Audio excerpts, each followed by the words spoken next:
Hi, Carly. Testing. You don't hear that? Me either.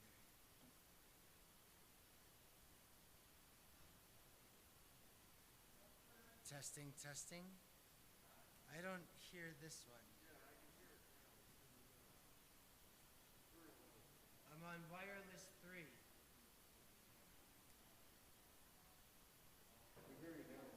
You can hear me now? Oh, that sounds a little, I'm singing alone, so you don't want me that loud. Hopefully they'll sing along. How about now? Testing, is that okay, Andrew? All right, thank you.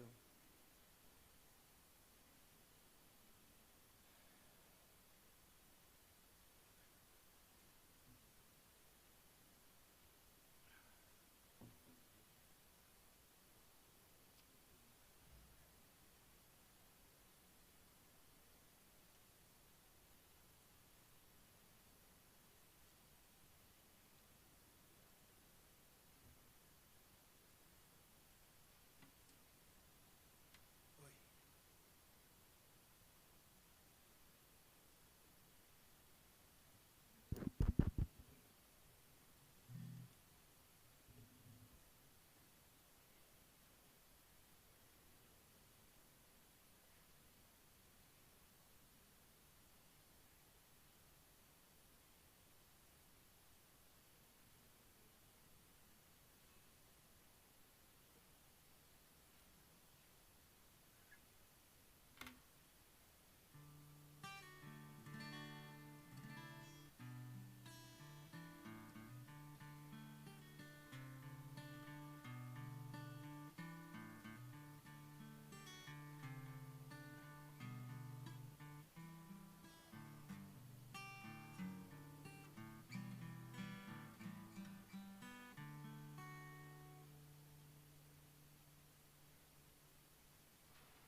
Hi, friends. Shabbat Shalom. We'll start in about just a few more moments. Folks are entering the space. Folks are signing up online. Wherever we may be, we're glad to be together tonight. So we'll begin in a moment.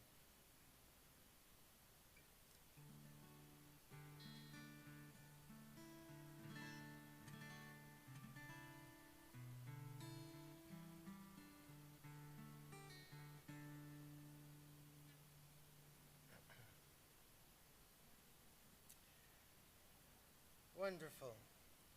Well, Shabbat Shalom. It's good to see you folks. So again, for our friends who are online, you can follow our prayer book. It is on our webpage where the streaming information is.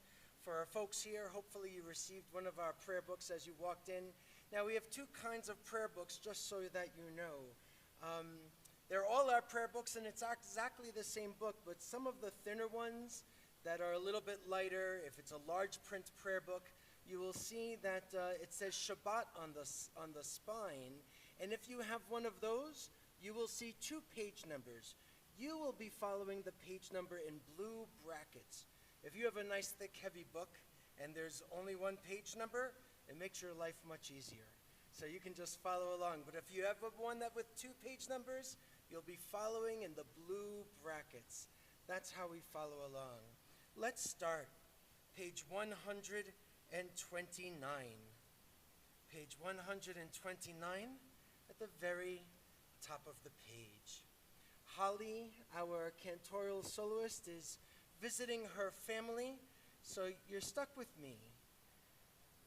I'm going to encourage you to raise your voices loudly. I'll do my best to cover it with the guitar. Page 129. Dodili vanilo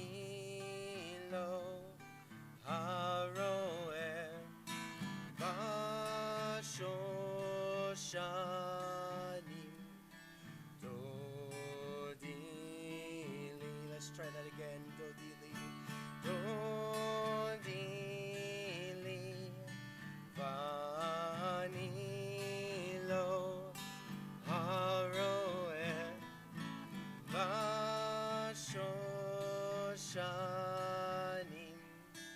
Dodili. Mizot ola min hamidbar. Mizot ola min hamidbar.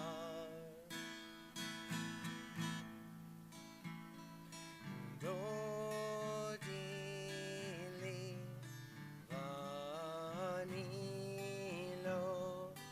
haroe vashoshanim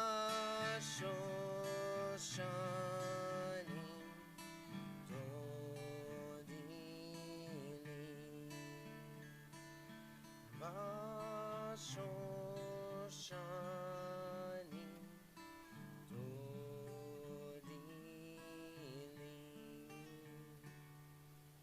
Yafeh. Dodili is from the Song of Songs. It's a love song to enter Shabbat together.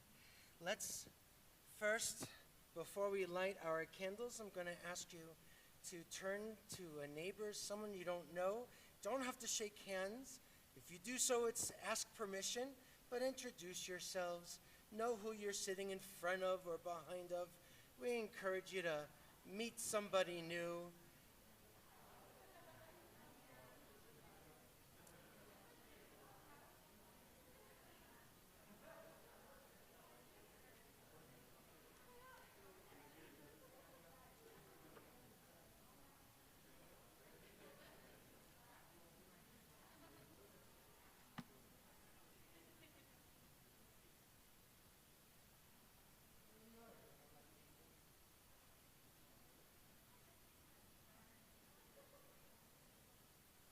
So let's turn page 120. Nice to have one of our college students return, who happens to be my middle child. Hi.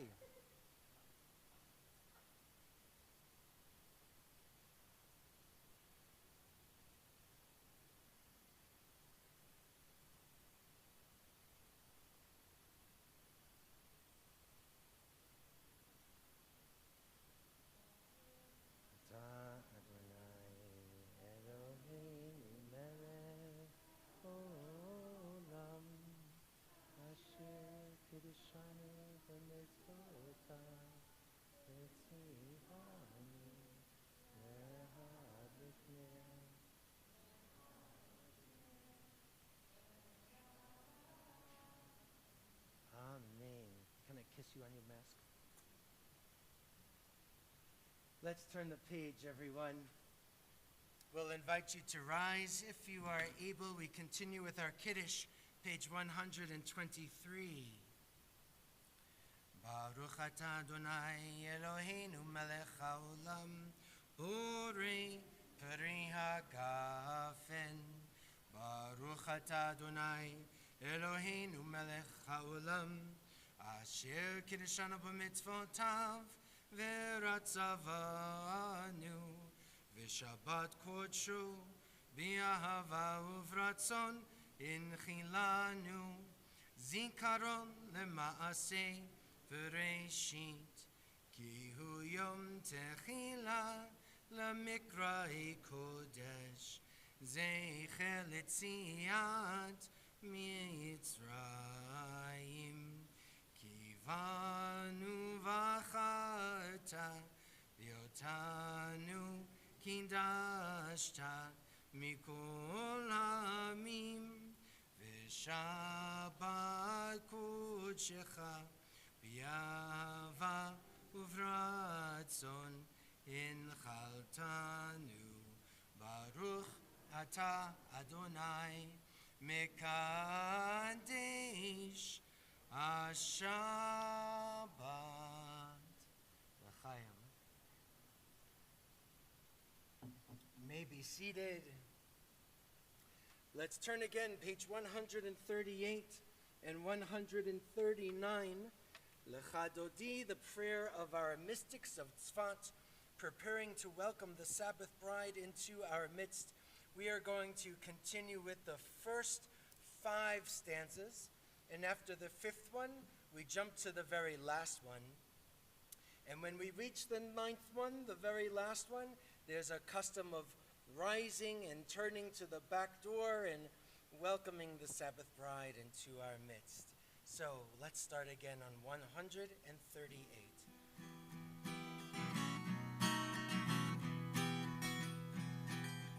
Lecha Dodi likrat kala b'nei Shabbat nekabela.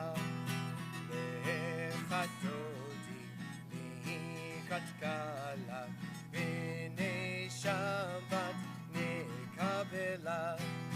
Shamor v'zachor v'diborecha ish mi'anu el ha'meyuchad Adonai echad u'shmo echad Shemo tiferet le'tila lecha Dodi likrat kala b'nei Shabbat nekabela. Lecha Dodi likrat kala b'nei Shabbat nekabela. Likrat Shabbat lechu v'nelcha ki imekor ha'beracha me'rosh mikedem nesucha sof ma'aseh b'machshava tchila. Lecha Dodi likrat kala b'nei Shabbat nekabela. Lecha Dodi likrat kala b'nei Shabbat nekabela. Mikdash melech melucha kumitzeim metoch ha'pecha rav lach shevet be'mekabacha vehu yachamo alayich chemla. Lecha Dodi likrat kala b'nei Shabbat nekabela. Lecha Dodi likrat kala b'nei Shabbat nekabela. Is it the 4th one? I think so. Let's do that. Hitna'ari ve'afaku milivshi b'ngdei tifartecha mi'al yad ben Yishai b'talachni orva el nafshi ge'ala. Lecha Dodi likrat kala b'nei Shabbat nekabela. Lecha Dodi likrat kala b'nei Shabbat nekabela. Hitoreri kiba orech kumi ori shir daberi kevod Adonai alayich nigla. Lecha Dodi likrat kala b'nei Shabbat nekabela. Lecha Dodi likrat kala b'nei Shabbat nekabela.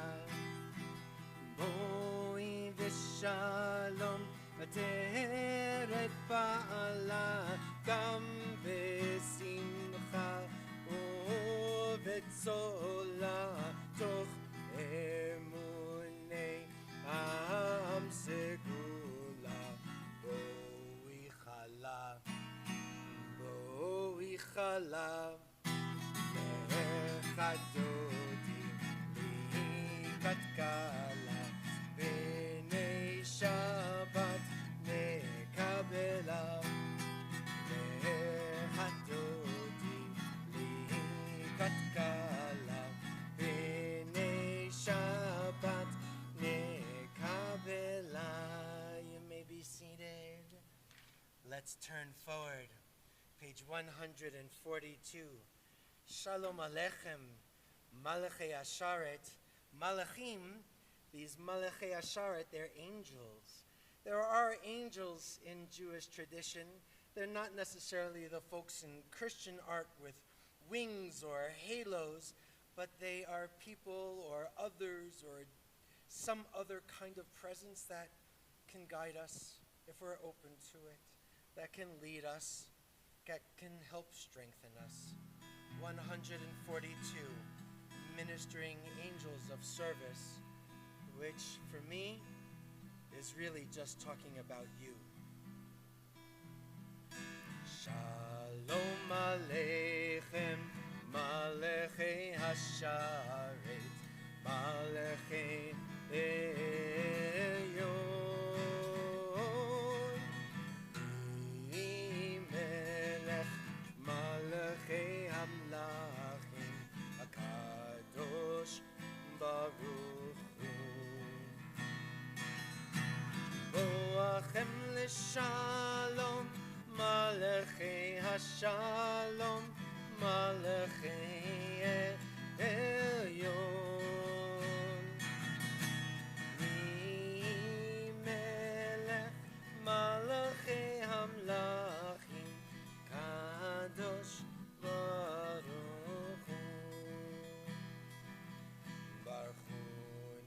Shalom, Malachei Hashalom, Malachei Elyon, Melech Malachei Hamlachim, Akadosh Baruch Hu. Zeitchem l'shalom, Malachei Hashalom, Malachei Elyon, Melech Malachei Hamlachim, Kadosh Baruch Hu.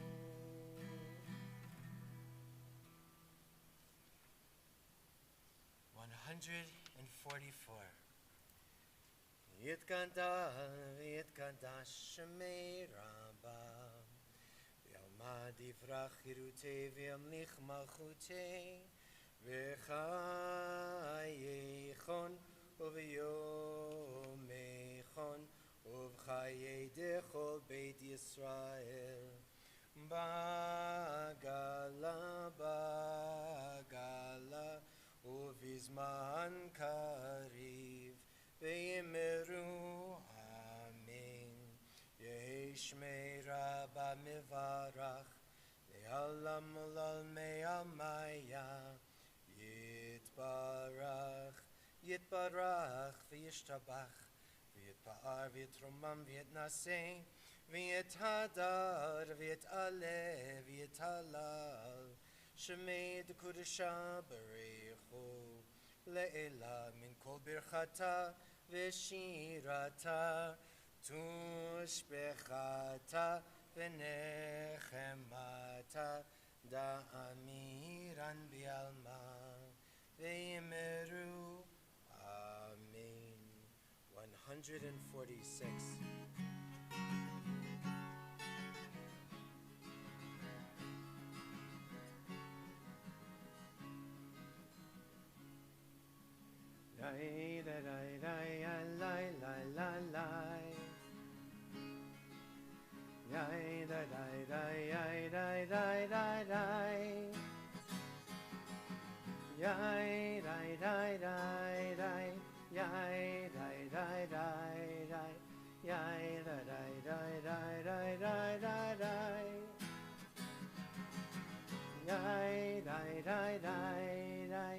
Yai rai rai rai rai, yai rai rai rai rai, yai rai rai.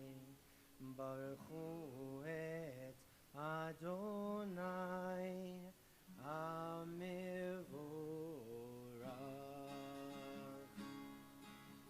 Baruch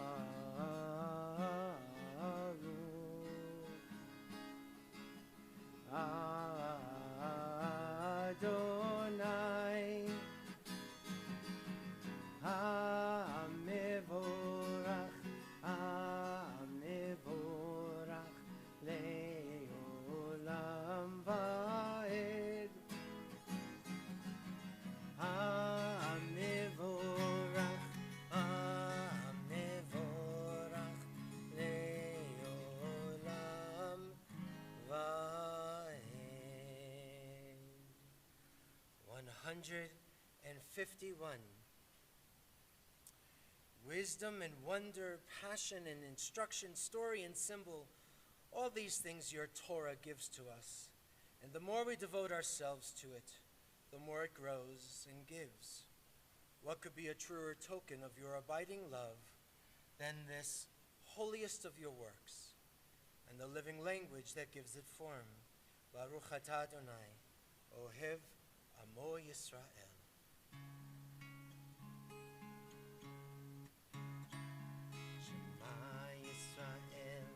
Adonai Eloheinu, Adonai Echad.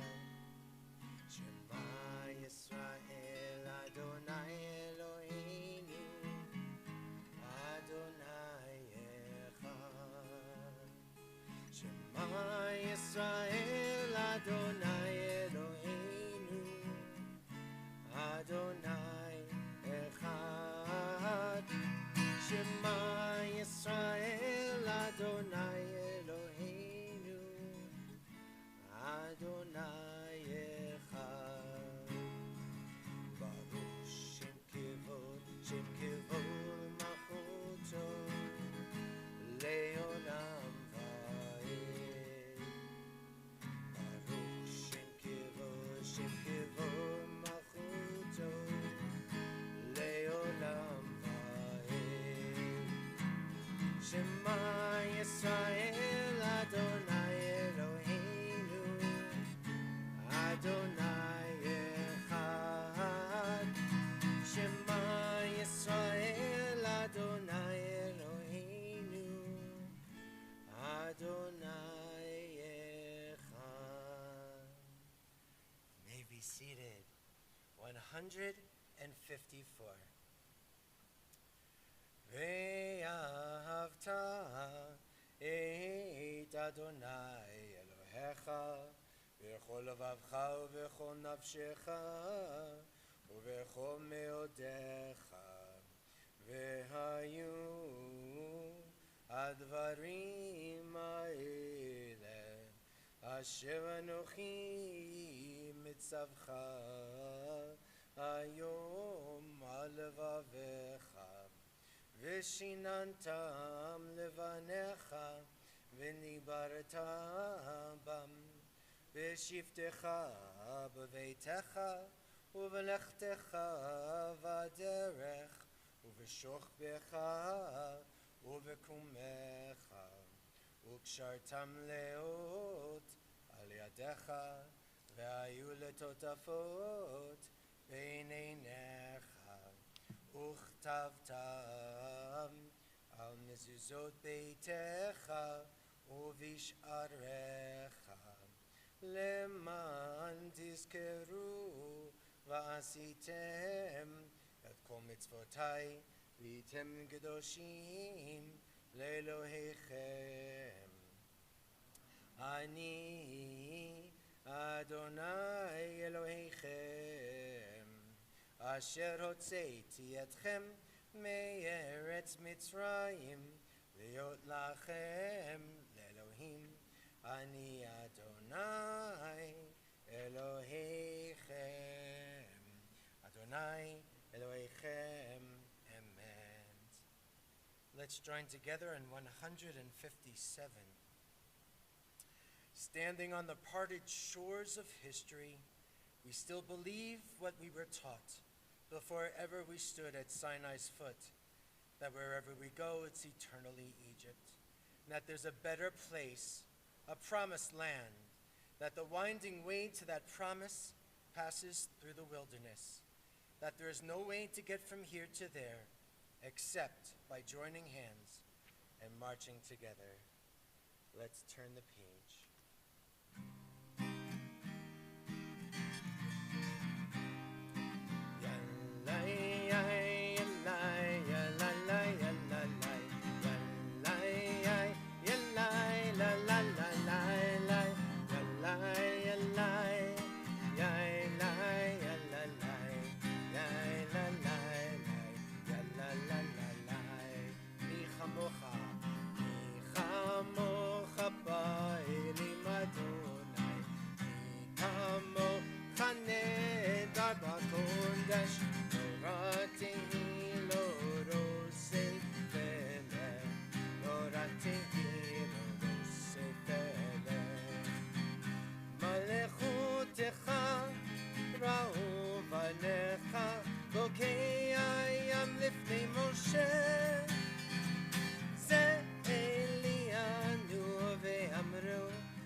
Let's turn the page.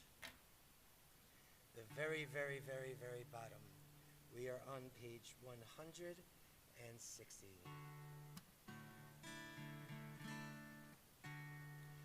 Baruch atah Adonai haporei sukat shalom. Shalom aleinu ve'al kol amo Yisrael.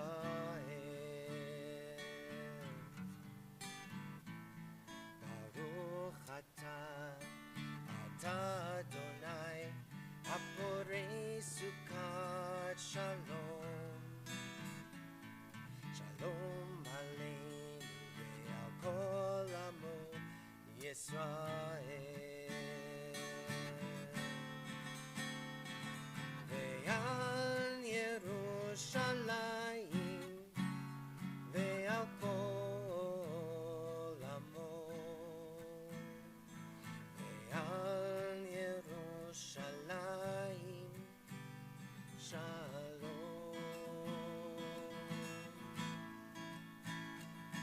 Ve'al Yerushalayim ve'al kol amo. Ve'al Yerushalayim shalom.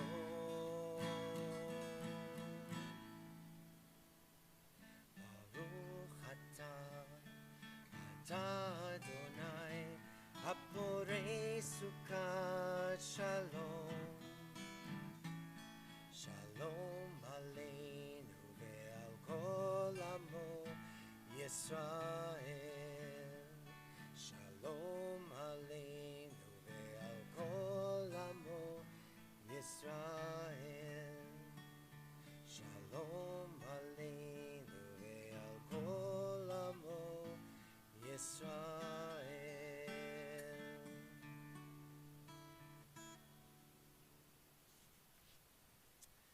Let's move into the tefillah together. We continue on page 164, and we'll ask you to rise if you are able.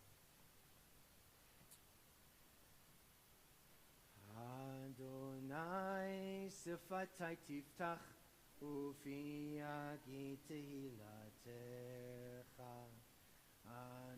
Adonai, open up my lips, that my mouth may declare your praise. Baruch atah Adonai, Eloheinu, Elohei Avotenu v'Imotenu, Elohei Avraham, Elohei Yitzchak, Elohei Yaakov, Elohei Sarah, Elohei Rivka, Elohei Rachel, Elohei Leah, El Hagadol, Hagibor v'Hanora, El Elyon, Gomel Chasadim Tovim, V'Konei Hakol, V'Zocher Chastei Avot v'Imahot, Mevi Gola Livnei V'neihem, Lema'an Shemo B'Yahava, Melech Ozer u'Moshia u'Magen, Baruch atah Adonai, Magin Avraham Vezrat Sarah, Atah Gibor Leolam Adonai,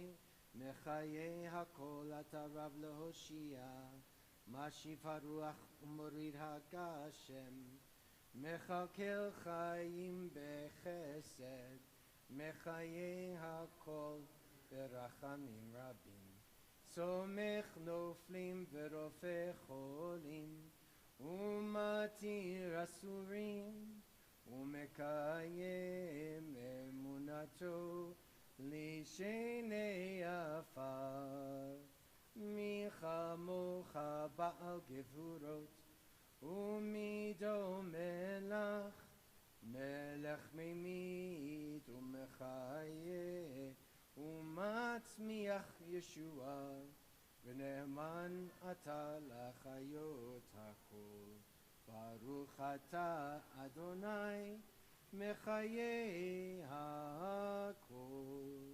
Atah kadosh, v'shimcha kadosh, Kadoshim b'chol yom yalucha sela, Baruch atah Adonai, ha'el hakadosh.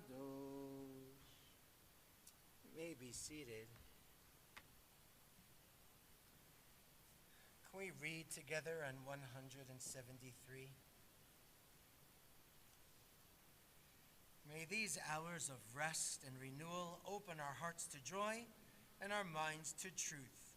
May all who struggle find rest on this day. May all who suffer find solace. May all who hurt find healing on this day. May all who despair find purpose. May all who hunger find fulfillment on this day, and may this day fulfill its promise. Baruch atah Adonai, B'kadesh HaShabbat. And 177. God of goodness, we give thanks for the gift of life, wonder beyond words, for the awareness of soul, our light within, for the world around us so filled with beauty, for the richness of the earth which day by day sustains us, and all these and more we offer thanks. Baruch atah Adonai, hatov shimcha v'lecha na'eh lehodot. Our prayer for peace is on page 178.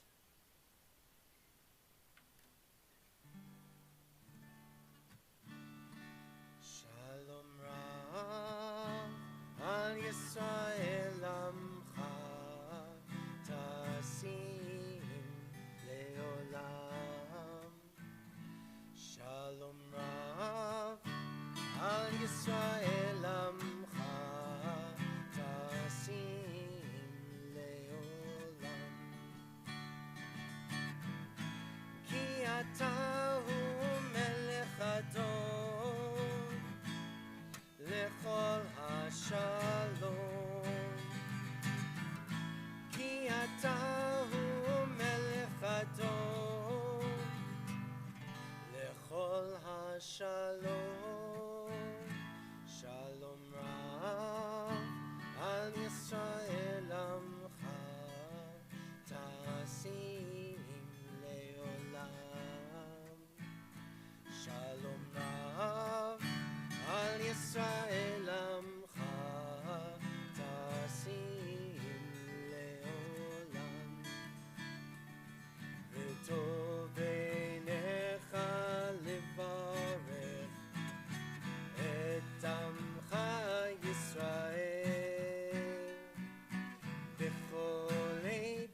Shalom Rav Al Yisrael Amcha Tasim Leolam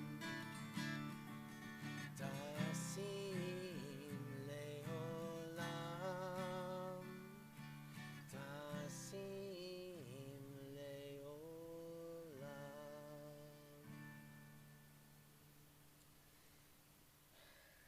Let's take some time for our own personal time and space, our own private prayers. If you'd like to follow in the Siddur, you can choose on 179 through 181 a reading of your choice to reflect upon, or just take some time for your own silent meditation or prayers.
Shalom bimruma, uya ase shalom aleinu. Ose shalom bimruma, uya ase shalom aleinu. Ose shalom bimroma. Shalom aleinu, yaseh shalom, yaseh shalom, shalom aleinu, ve'akol Yisrael. Yaseh shalom, yaseh shalom, shalom aleinu, ve'akol Yisrael. Shalom bimroma, uya aseh shalom aleinu. Shalom bimroma, uya aseh shalom aleinu. Ose shalom bimroma, uya aseh shalom aleinu. Yaseh shalom, yaseh shalom, shalom aleinu, ve'akol Yisrael. Yaseh shalom, yaseh shalom, shalom aleinu, ve'akol Yisrael.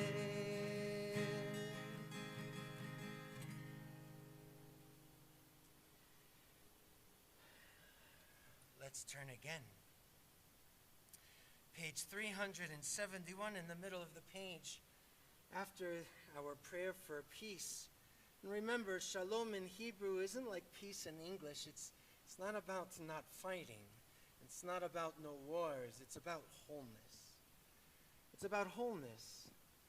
And we can't really have a sense of wholeness without thinking about people who feel broken, that they are in the midst of struggles and hardship, illness, physical illness, mental illness.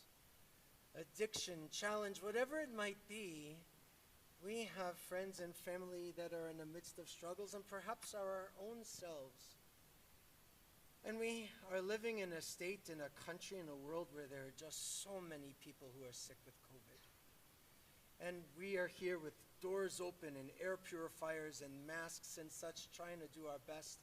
But it's all because we know how important it is to try and take care of each other and prevent that spread of illness. So when we can prevent, we try.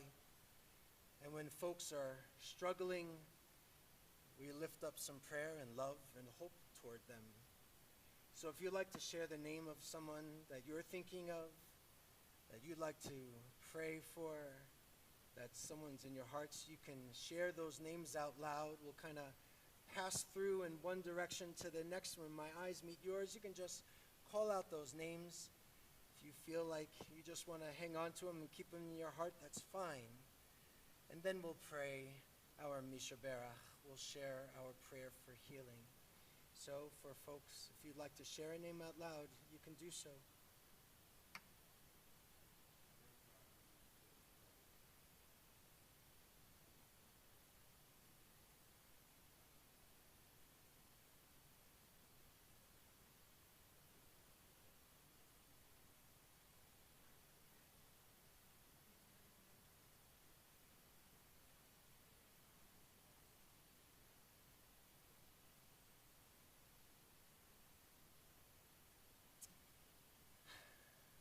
Join you in that prayer. 371.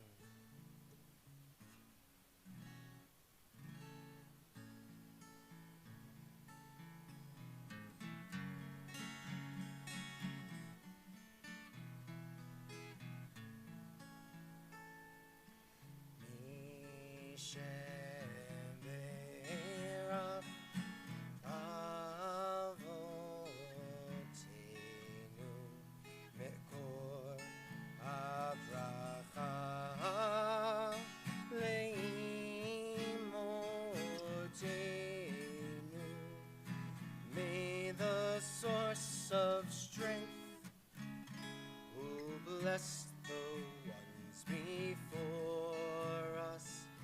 Help us find the courage to make our lives a blessing. And let us say, Amen.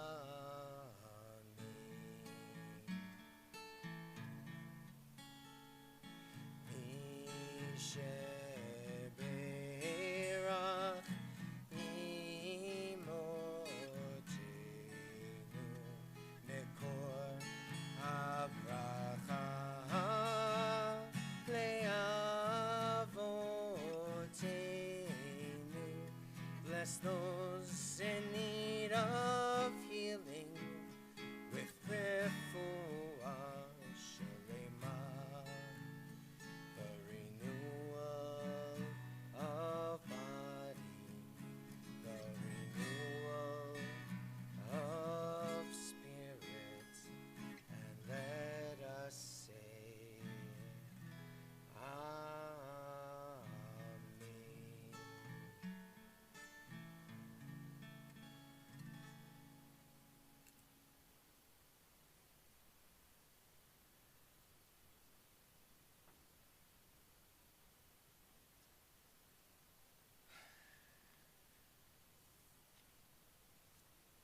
So folks,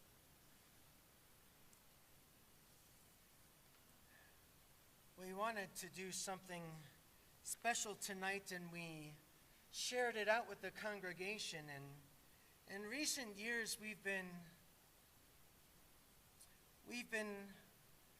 listening to other people's truths a little bit differently. We've been inclining our ear to people's lives, and I think our lives are Torah. There are truths that emerge from our experiences. The times when we are on the peaks of these mountains, and there are other times we're in the valleys of shadows. And this Shabbat, tomorrow throughout the country is marked from a day in Congress, actually, that designated tomorrow as National Survivors of Suicide Day. I had no idea that that was even a thing. Neither of us did. But it turns out that Senator Harry Reid is a survivor of his father's suicide in 1972. And he introduced a resolution into the Senate in 1999. And it's an opportunity for us to acknowledge survivors' unique trauma and pain and grief. And as a Jewish community, I think we are in the unique and important position to reach out and accompany others where they are, not to lead them to a place where we think that they should go for anybody's grief. So this is important because we have survivors of suicide in our congregation, in our wider Jewish community, in our circles of friends, and even in our own families. And I feel that congregations haven't accompanied enough. In the last few years, I think we've been having lots of conversations. We've connected to a program about inclusion and support and presence for people who are living with mental illness and trying to open our doors wide. And we've been learning about other aspects about who's entering our sanctuary and what's the sanctuary that they need. And in some ways, tonight continues the conversation. But it's important to know that there's a lot of people who are survivors of suicide loss, who often don't feel strong enough or safe enough to enter our community, to seek support or to be embraced or to be accompanied. So to share these truths and stories among folks in our community, I think is so important. And tonight, you're going to hear from Deborah, my wife, Deborah Green, and she's going to share a little bit of her truth. I think it's her Torah, her teaching for us.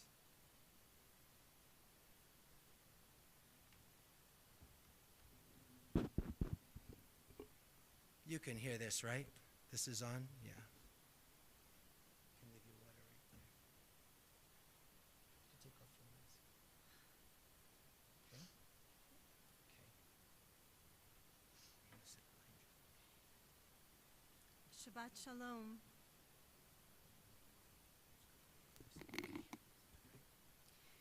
In his book, The Body Keeps Score, Bessel van der Kolk writes, "It is enormously difficult to organize one's traumatic experiences into a coherent account, a narrative with a beginning, a middle, and an end. I have found that to be true, but I do know that I'd like to begin by telling you a little bit about my father in life. His name was Lowell Herman. He was born and raised in Brooklyn, where he met and married my mother, Sandra. They were married for 50 years. He was a beloved father to my brother Aaron and me, and he was a grandfather of 6. He was successful in his professional life, financially secure, well-traveled, and he had many friends. He loved to dance. He was a master at paint by numbers, and he took his Scrabble game and New York Times crossword puzzles very seriously. And on April 20th, 2015, at the age of 72, my father died by suicide. He had been struggling with anxiety and depression for many months. In truth, I can look back and say that he grappled with both of these throughout my life, though he never had a formal diagnosis back then. In the months before his death, I spent many hours on the phone with my father, offering my presence, all of the unconditional love that I could muster, and the reassurance that I believed with the right help, things could and would get better for him. I met him in all of his brokenness and vulnerability and told him again and again that he was enough, that he was loved, and that we who loved him would accompany him for however long it took to find his way to a better and more balanced place. But it wasn't enough to save him. Tomorrow will be the 6th International Survivors of Suicide Loss Day that I will observe as a member of the Survivors Club. It is a club that none of us wanted to join, but one that offers comfort, solace, and a sense of knowing that intimately connects us, even as strangers. I have turned to the members of this club often, especially in the early years after my father's death. I didn't know anyone like me in my day-to-day life. There was nobody I could turn to who understood the depths of trauma and deeply complicated grief that I was living through. The father that I loved had taken the life of the father that I loved. And it was only among my fellow survivors that I could speak my full truth, enveloped in all of its pain, with no restraint in my tears, my screams, and my seemingly unending sorrow. I could share my guilt, my questions, every why, every what did I miss, without being met with platitudes, shame, silence, or victim blaming. In her book, It's Okay That You're Not Okay, Megan Devine writes, "Here's what I most want you to know. This really is as bad as you think. No matter what anyone else says, this sucks. What has happened cannot be made right. What is lost cannot be restored. There is no beauty here inside this central fact. Acknowledgement is everything. Your pain, it can't be made better. The reality of grief is far different from what others see from the outside. There is pain in this world that you cannot be cheered out of. You don't need solutions. You don't need to move on from your grief. You need someone to hold your hands while you stand there in blinking horror, staring at the hole that was your life. Some things cannot be fixed. They can only be carried. We live in a society that is uncomfortable with grief. Add to that the unfathomable layers that come with a traumatic loss, and we who are standing in that gaping hole can find ourselves feeling isolated and fending off words and attitudes that do little to help us find healing and only deepen our hurt. So what is it that I want to tell you tonight? What are the lessons that I have learned that might allow you to better meet someone in the pain of suicide loss and to accompany them on their journey? In the early days of my loss, I endured so many hard questions. Were there signs? How did he do it? Had he tried this before? Repeatedly, I encountered variations of these probing questions, and each time that I attempted to answer them, my guilt grew stronger, my anger deepened, and my sense of otherness took root. You see, when we lose someone to a physical illness, the autopsy is left to the medical professionals. When we lose a loved one to suicide, it is we, the survivors of that loss, who get engulfed in the psychological autopsy. Our eyes become fixated on the rearview mirror. We search for every missed sign. We see everything we didn't do, and it is unbearable enough. As Elizabeth Kubler-Ross said, guilt is perhaps the most painful companion of death. Probing questions, whether rooted in morbid curiosity or good intentions, do not help us. They ask us to return again and again to a wound that is raw and festering. So I would implore you, do not ask them. Let us tell our stories in our own time and in a manner that allows us to honor our loss and our loved one.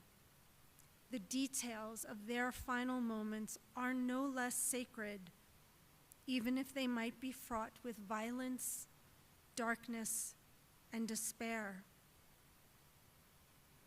Do not assign blame. Survivors of suicide loss struggle with guilt already. It is a heavy burden to bear. I have strived to reframe my guilt as regret over the years. One can learn to live with regret, however hard, but guilt can swallow us whole. Those questions I referenced just a few moments ago, the signs that may have been missed, those only solidify our feeling that we somehow failed our loved ones when they needed us the most. And that feeling is made even more difficult when well-intentioned people lay judgment on the person we are mourning. We hear words like selfish, cowardly, cruel, and more aimed at them. But they were none of those things. They were sick. Their illness might not have been a physical one, but it was no less real or painful. So hold your tongue if you feel ready to pass judgment on them. I lost my father to mental illness, and his memory is deserving of respect and compassion. His memory is and always will be an enduring and abiding blessing. Show up.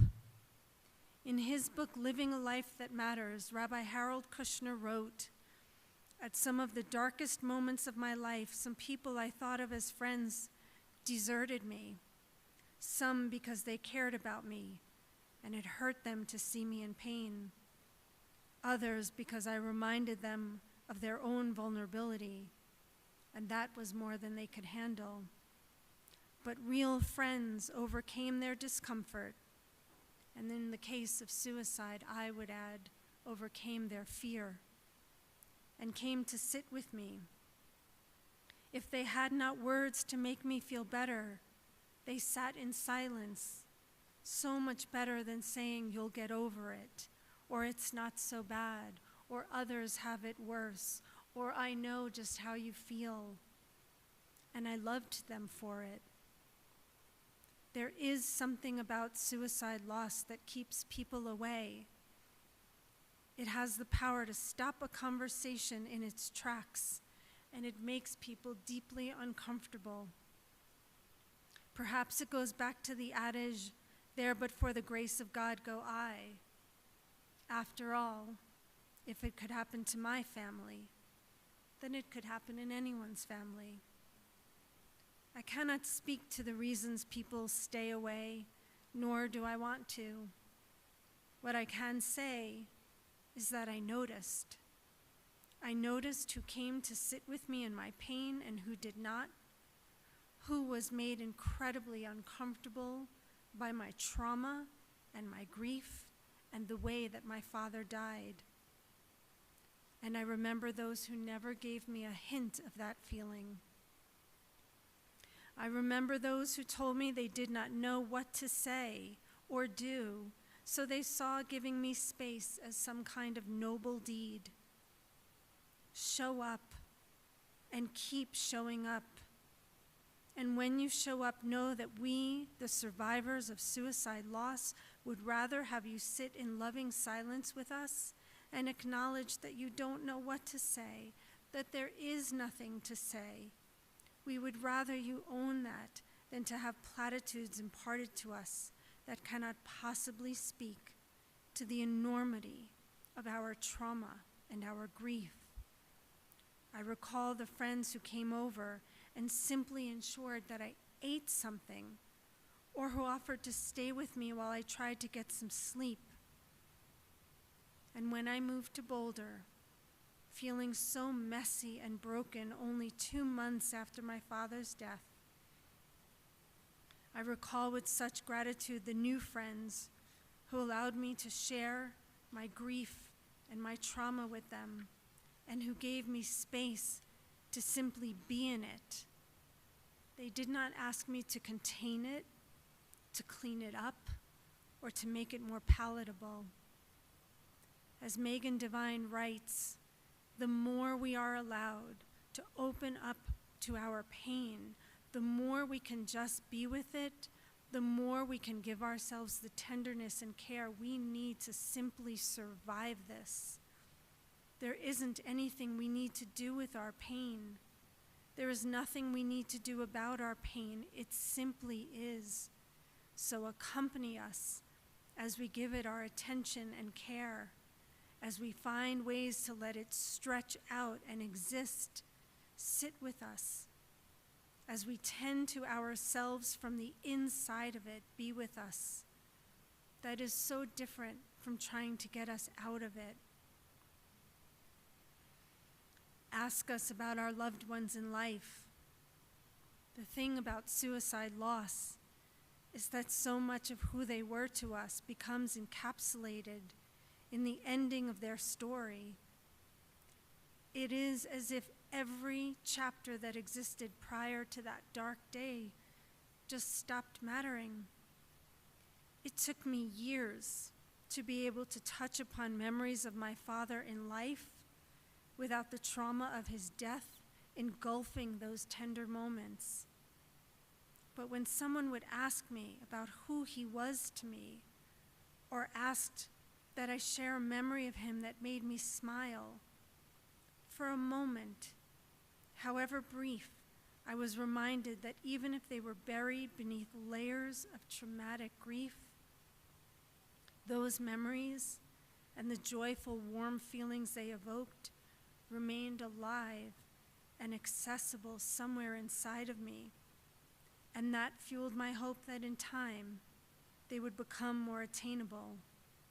And 6 years later, I can think of my father on the dance floor or dressed up like a human menorah on Hanukkah, and I can smile. Finally, I would ask you to consider that words matter.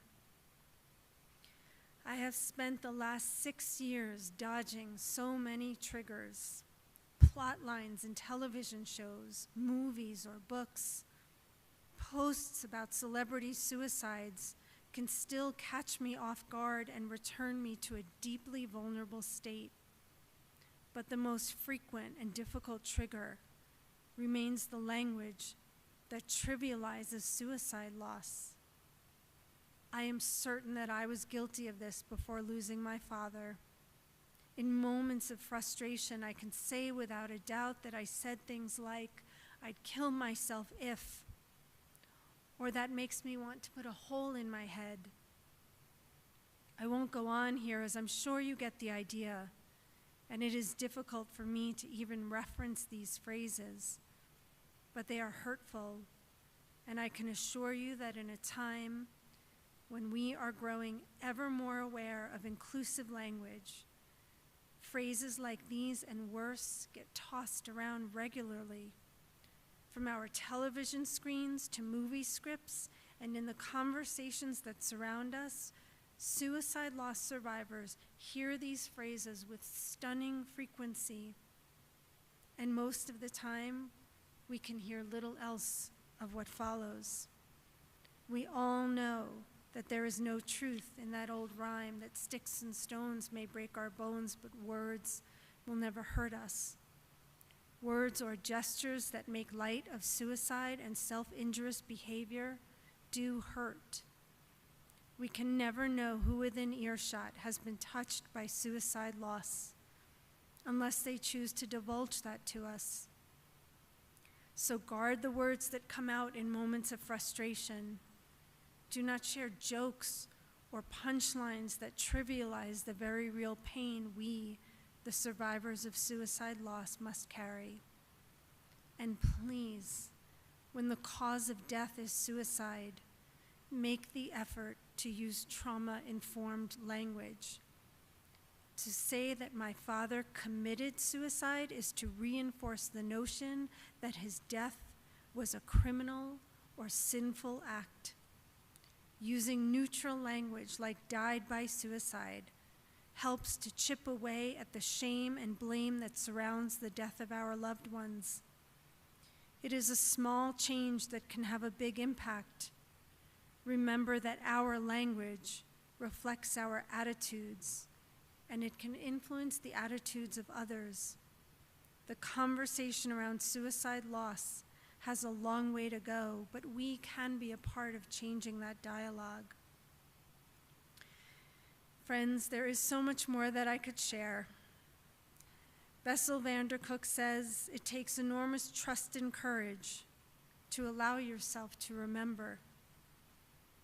Remembering is hard. Writing this was hard.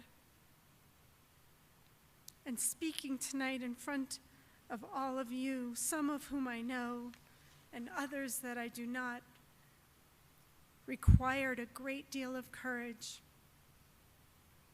It is all hard, and it has been hard for 6 years. I am a trauma survivor, and the trauma I carry is that I lost my father to suicide. I can name the moment my life became divided into the before and after of that loss. I went food shopping on a Monday morning. Standing in the produce aisle of Whole Foods, I answered the phone and heard the words that altered my world forever. And I will never again be the same. I picked up the broken pieces of my life and I continue to work to put them together anew. Some pieces no longer fit, others feel sharper and more defined, and still others have taken on new and different dimensions. I carry scars that cannot be seen, but they are present every day. My brain and my body have spent far too much time over these years engaged in fight, flight, or freeze, imprinted with and altered by the way I lost my father. My faith has been fractured. My relationship with God has found some healing, but my relationship to our liturgy has not. I may be married to the rabbi, but I do not come to services because the prayers are often painful for me. These words that speak of an intervening God do not bring me comfort. And those 6 years have passed. There are moments and milestones that can bring me right back to those early days of suffering. What I want most, what survivors of suicide loss want most, is to be seen in our entirety, fissures, cracks, and all. I will never get over this loss, but I have learned to carry it with me, to incorporate it into my very being. Some days the weight of it is barely noticeable, and still on other days it has the power to bring me to my knees. I am surviving this loss every day, and I will be surviving this loss for a long time to come. But I am finding ways to thrive as well.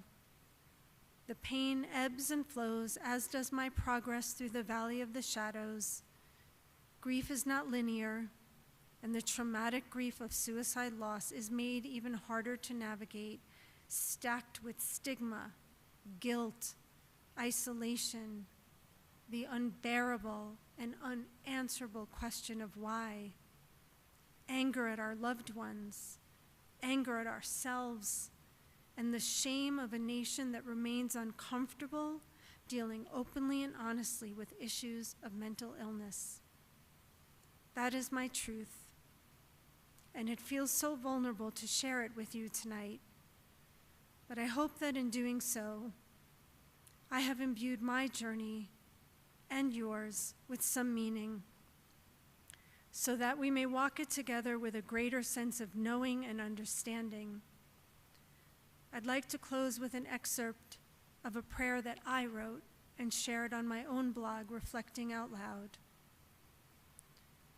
Our world, our lives, our souls, our hearts, our family is left with fragments, like the tablets that Moses threw upon the ground.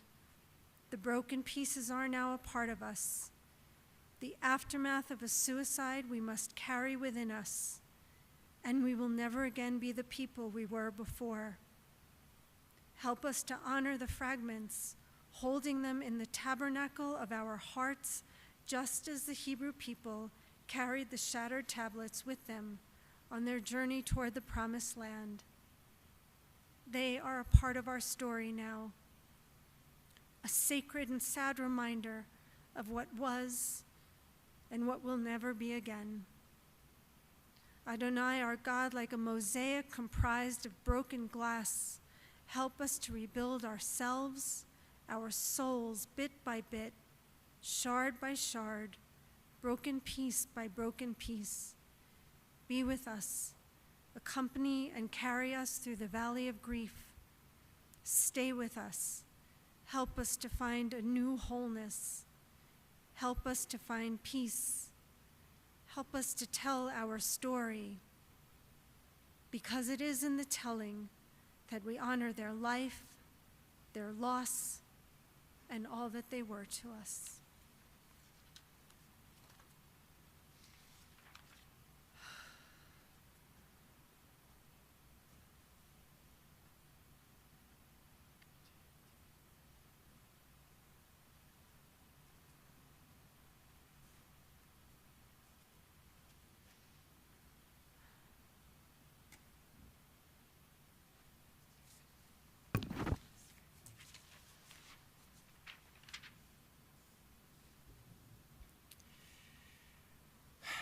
To our survivors of suicide loss, merciful parent, hear our prayer.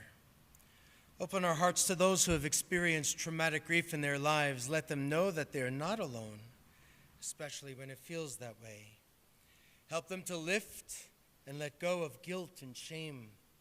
Be with them in their sadness and grief. And guide all of us through these losses and shape us into a community that is fearless when it comes to grace, unconditional love. Let us be a sanctuary for those who struggle with suicidality and self-harm. May all those who come through our doors trust us with their feelings, their pain, their challenges.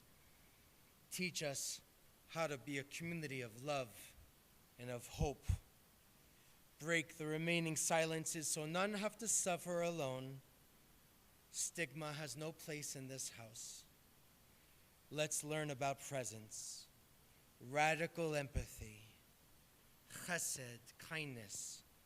Heal us, all of us. Ken Yehi Ratzon. Let's move to conclude. 586 at the bottom of the page will ask you to rise for Aleinu L'Shabeach. After that first paragraph, we're going to turn to page 591. We rise if we are able. Aleinu l'shabeach ladon hakol, latei gedula liotzer breshit, shelo asanu kogoye haratzot, velo samanu kimishpachot ha'adama, shelo sam chelkenu kahem, V'gor aleinu kechol hamonam, ואנחנו קוראים ומשתחווים ומודים לפני מלך מלכי המלכים הקדוש ברוך הוא, ונאמר והיה אדוני למלך על כל הארץ ביום ההוא יהיה אדוני אחד ושמו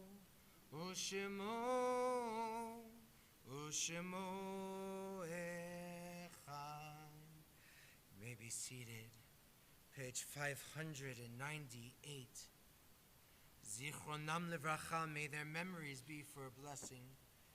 If you are observing a yard site, the anniversary of one's death, or if you're in a period of mourning, you would like to share the name of the one whom you are remembering, we invite you to rise for a moment. If you're able, share the name of the one who you're remembering with us.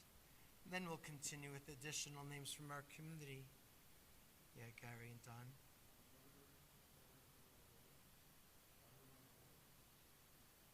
Tara.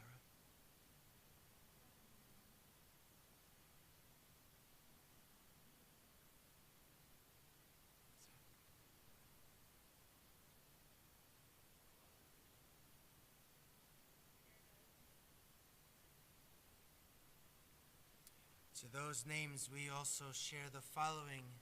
In the period of Shloshim, those first 30 days, we remember Elena Gomez, a member of our community here.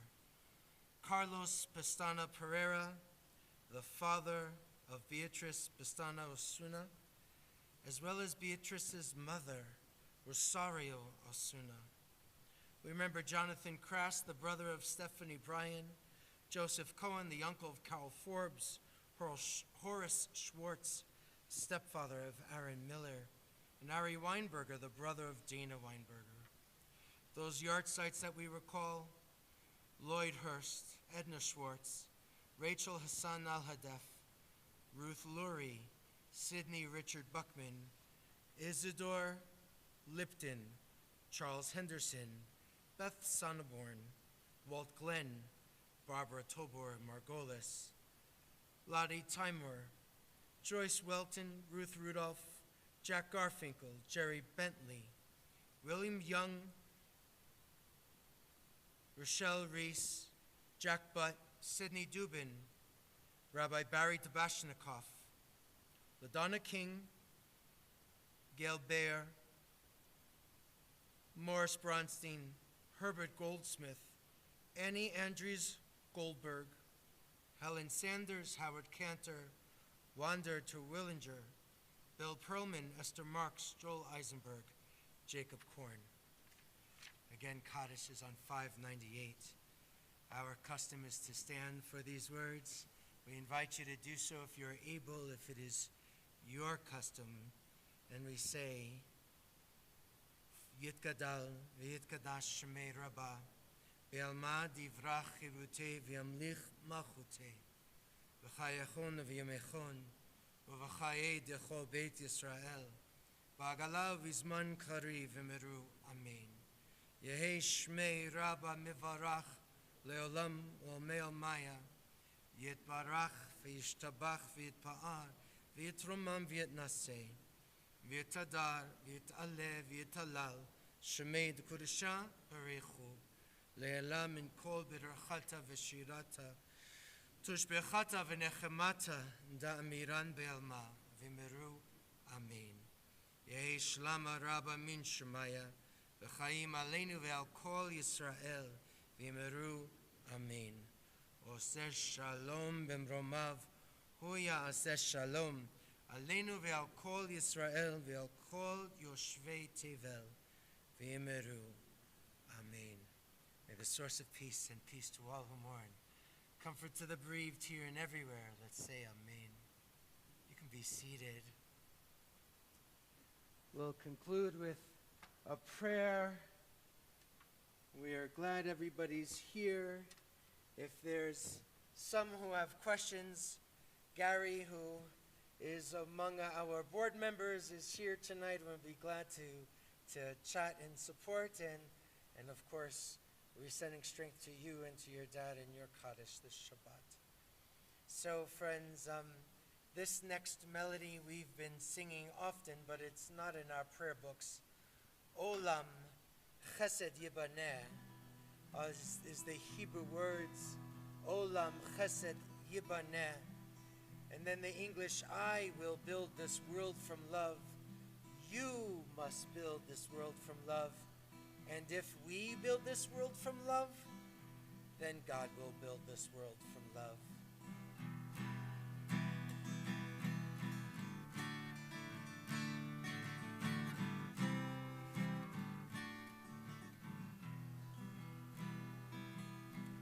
Olam Chesed Yibaneh, Yalalai, Yalai, Lai, Lai. Olam Chesed, Olam Chesed Yibaneh, Yalalai, Yalai, Lai, Lai. Olam Chesed Yibaneh, Yalalai, Yalai, Lai, Lai. Olam Chesed Yibaneh, Yalalai, Yalai, Yalai. I will build this world. I will build this world from love. Yadadai, yadai, dai, dai. And you must build. And you must build this world from love. Yadadai, yadai, dai, dai. And if we build this world from love, yadadai, yadai, dai, dai, then God will build it too. God will build this world from love. Yalalai, yalai, lai, lai. Olam Chesed Yibaneh, yadadai, yadai, dai, dai. Olam Chesed Yibaneh, yalalai, yalai, yalai. Olam Chesed Yibaneh, yalalai, yalai, yai. Olam Chesed Yibaneh, yalalai, yalai, yai. We wish you a Shabbat Shalom. You can wish each other a Shabbat Shalom and some gratitude to Deborah for sharing her words. We'll be so grateful if people return our prayer books back to the lobby, and we wish you a good, sweet, gentle, loving Shabbat.